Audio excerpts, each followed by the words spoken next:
ओम प्रणाम पुनर्बार आपण मानक स्वागत ओडिया जोग साधना यूट्यूब चैनल को आज आसतु आ गोटे परिबा विषय आलोचना करबा जेहेतु वर्तमान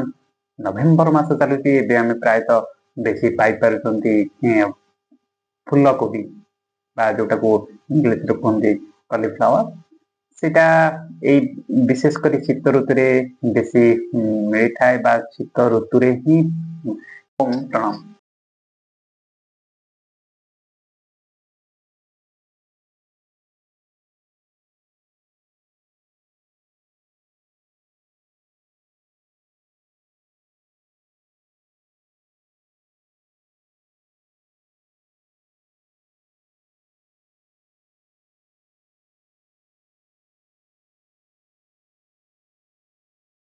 बा हमर कोलेस्ट्रॉल कमिबार भी क्षमता ए कोबी रे अछि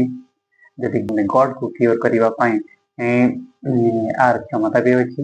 आसंतु आमे परिवेटा को ए शीत ऋतु रे ही खाइबा को चेष्टा करबा हम शरीर को सुस्थ रखिबा हम हार्ट को ठीक रखिबा हम विटामिन सी जेहत रही कि तले हमर इम्यूनिटी पावर भी बढ़ाई परिबा आ विशेष करी जो मन को अधिक गैस फॉर्मेशन जदि गैस जनित होची ताले माने टिके एटा को अवॉइड करिवे बेसी तेल रे छणा है कि बा एक करी जो खाद्य में तरकारी करछन सेटा खाइबा पे नाले हम शीत ऋतु रे जे प्रकृति रो अनुसार हम जदि खाउचंती ताले ठीक असुविधा नै हमको निजको सुस्थ रखिबा पे आसंतो को प्रयोग करिबा सुस्थ रखिबा सर्वे भवन्तु सुखिनः सर्वे सन्तु निरामयाः सर्वे भद्राणि पश्यन्तु मा कश्चित् ओम शांति शांति।